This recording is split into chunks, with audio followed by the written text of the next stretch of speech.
Hello, my name is Abran, and I am doing my presentation on the temples of the Aztec Empire. The significance of temples in Aztec society. The temples of the Aztecs are among their most impressive and recognizable monuments. Each temple was built in honor of a specific god and was the center of ritual worship of that deity within the city. Religion played a significant part of Aztec society, making temples important structures. The construction of temples and the ensuing rituals also played a significant role in Aztec culture and politics. Temples incorporated special symbols and features that represented Aztec beliefs and mythology. Temples usually began as massive construction projects using many laborers. They were typically built in large plaza districts specifically dedicated to religious activities. Workers would use non-metal tools to cut and fit stone and wood for the construction of the temple. In Tenochtitlan, a special volcanic stone was used called tezontle, which made its temples visually distinct from other cities. Most temples featured one or more bases, a double staircase, and a flat stone railing along those staircases. They were not always completed in one session. Some were built and modified in several phases over the years rather than all at once, such as the Great Temple of Tenochtitlan. Throughout these phases, new layers, reliefs, and decorations were added to the structure to increase its grandeur. Building temples was viewed as necessary to appease the various Aztec gods. Worship of the gods was viewed as paramount, as they were believed to have the power to aid or punish the Aztec people. A prime example of this is one of the most important Aztec deities, known as Huitzilopochtli, the god of the sun.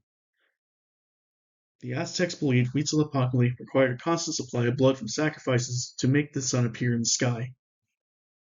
Due to the significance of his nature, the people of Tenochtitlan built and dedicated half a twin star style pyramid to Huitzilopochtli. The other half is dedicated to Tlaloc, the god of rain, who was also important in the growing of crops. Many other gods also required regular sacrifices and offerings, which required the building of many temples. Aside from the religious aspect, there was also a political aspect to their construction. A ruler who could build an impressive temple to various gods would be viewed as both pious and powerful, as he had the means to honor the Aztec deities with significant monuments. Temples were built on top of pyramids in order to make them look like mountains. Typically, the pyramid would be decorated with statues, wall reliefs, and other features found throughout the interior and exterior. Many temples also initially had their interiors and or exteriors painted. While the whole pyramid was viewed as important, typically a smaller structure at the very top of the pyramid served as the actual temple. Pyramids usually featured about 13 steps leading up to the top.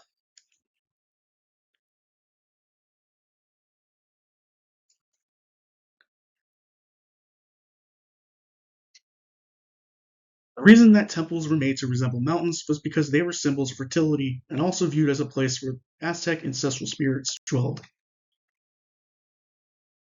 The wall reliefs and statues found throughout the temples were also significant.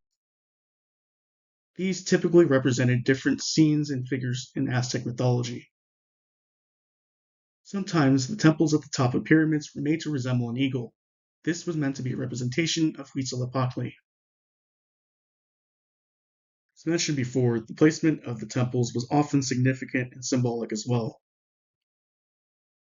Many temples coincided with important astrological bodies such as stars, planets, and constellations. Temples were usually associated and oriented with different cardinal directions. These cardinal directions also were associated to different deities. The north was associated with the god called Tezcatlipoca.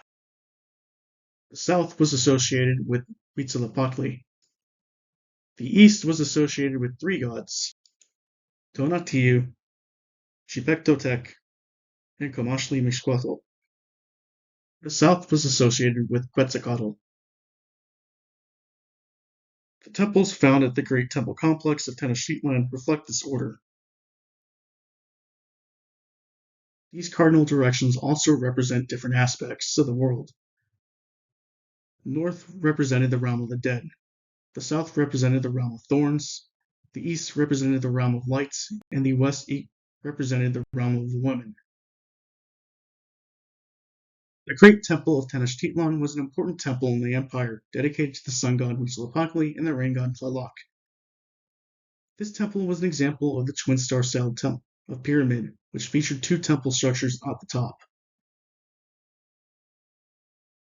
Some temples sported a circular pyramid base. This style was commonly used in the city of Tlaxcala, where they worshipped a wind god called Ecatl, which was a version of the god Quetzalcoatl. The reason for the odd shape of this temple is because they were often associated with the blowing of wind. Since normal stone pyramids would obstruct the wind, they were made round in order for the wind to more easily blow through. The shrines located at the summit of the pyramids were also intricately designed and meant to hold offerings. Usually the design of these temples reflected the nature of the deity they were They were designed to reflect the nature of their patron deity. In terms of size, shrines were much smaller than the pyramid base. Conclusion. How did the Aztec society view these temples, and why were they important? As mentioned before, the main function of temples in the Aztec Empire was for sacrifices and other offerings to be given to the gods. Priests would hold important rituals atop these structures in order to appease various gods, while many of the city's inhabitants stood witness. These rituals were viewed as necessary to keep the gods placated so that their civilization could prosper.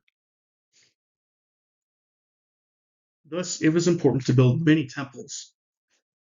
A good ruler was also expected to build temples and organize the maintenance of them as well.